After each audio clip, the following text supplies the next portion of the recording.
не пройти, не проехать. Я вот в городе была, пришла домой, вот так вот по сугробе шла. Это что такое творится, ты знаешь? Так что нужно чистить. Жители частного сектора зима каждый год держит в напряжении, в общем-то, как и коммунальщиков. Приходится готовить не только валенки потеплее, но и лопат побольше. О заснеженном поселке Золото неоднократно писано-говорено в соцсетях, резонанс дошел и до республиканского телевидения. Отправившись на съемки к золотарцам, мы сами увязли в снежном плену. А вот жители поселка к этому уже относятся с юмором. Мол, такой у нас фитнес – преодолевать сугробы. К работе коммунальных служб они относятся с пониманием и видят ее, но все же есть конкретные просьбы. Знаете, здесь вот трактора проходят, да, без конца. Здесь вот, ну, чистят. Вот спуститься, да, вот сюда, вот, да, вот. И вот здесь вот Получается, пройти. коммунальная техника чистит центральные улицы поселка, да? Автобусный маршрут? Да. Вот это все прочищено там, да, вот. Нам главное просто на трассу попасть. Но на трассу мы попасть как раз-то вот и не можем, как, в принципе, как и вы к нам, да. Вот, знаете, вот элементарно, да, вот спуститься сюда, да, вот. Видите, там еще вот улицы параллельные наши, они тоже не могут выехать. Дорога-то на остановке идет, да. Вот эти улицы тоже не могут выехать. Вот трактор спуститься сюда, да, вот, и вот хотя бы раз здесь вот пройти, да, вот один раз только нам хватило бы, да, и нормально бы все было бы. Эта зима проверяет на прочность абсолютно всех, но рьяно в борьбу со снегом, как обычно, вступают только коммунальщики. И недовольны их работой были и будут всегда. При этом рабочие ЖКХ расчищают город в круглосуточном режиме. Собственно, и имеющаяся техника работает на износ. К слову, автопарк спецтехники насчитывает 14 единиц. В их числе грейдеры, МТЗ для тяжелой и легкой расчистки, ротор, погрузчики, КАМАЗы для вывоза снега, мини-трактор для расчистки тротуаров. Успеть единовременно везде просто физически невозможно. Тем более, что в случае снежных заносов их работа регламентирована постановлением правительства региона и страны. У нас 4 выезда, 4 направления. Один из них Баймакский район, значит, он региональная трасса, это Магнитогорск-Ира, так официально называется. Второе направление это Хайбулинский район, третье направление это в сторону Абзелиловского района, значит, четвертое направление в сторону Кизила. Вот я вам перечислил. В первую очередь очищаем мы их. Второе, мы начинаем очищать автобусные маршруты параллельно. У нас есть для этого техника, которая параллельно ведет. И тут же мы начинаем очищать центральные улицы. Почему это так? Потому что основное население города живет в многоэтажных застройках. Основное население города, подчеркиваю, основное население города. Соответственно, мы должны создать удобства для многоэтажных застроек. Почему? Потому что люди должны полноценно дойти до работы, до школы, до больницы, значит, детские сады.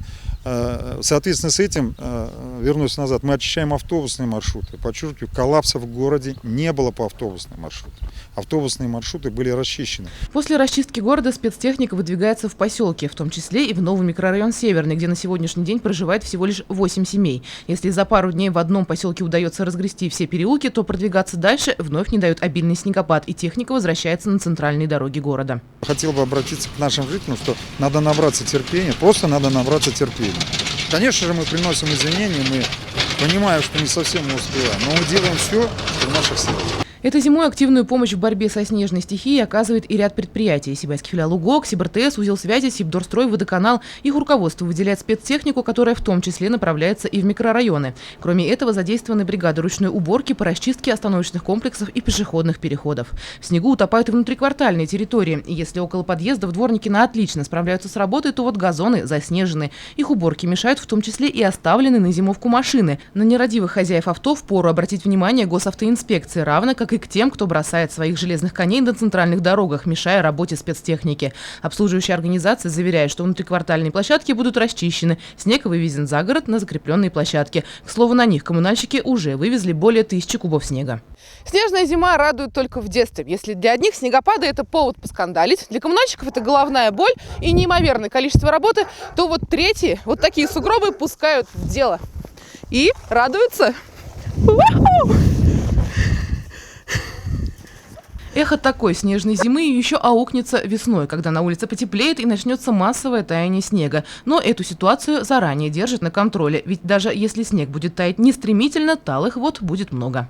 Паводкоопасные территории участки на территории города нам все известны. Проводится ежегодно мониторинг паводкоопасных участков.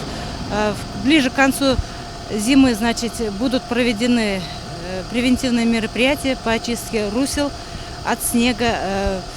Водопропускные устройства будут очищены городскими службами, закрепленными предприятиями.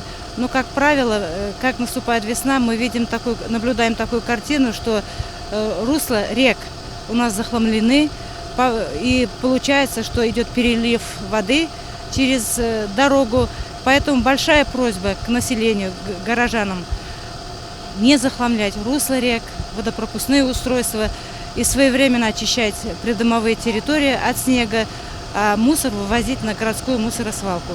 По наблюдениям метеостанции аномальных осадков у нас нет, все в пределах нормы. К примеру, за январь на сегодняшний день выпало 36 миллиметров осадков. В январе прошлого года их было всего лишь 20 миллиметров. Норма от 20 до 60. Глубина снежного покрова на сегодня составляет 48 сантиметров, земля промерзла на 65 сантиметров. По прогнозам метеорологов, до конца месяца сохранится неустойчивый характер погоды, ожидается волна тепла, которая принесет вновь снегопады. Так что радоваться снежной зиме остается только аграриям, а коммунальщикам придется собрать волю в кулак и выполнять свои непосредственные обязанности, несмотря ни на что. Елена Афанасьева, Дамир Хайбуллин, Карпова, телекомпания СТВ.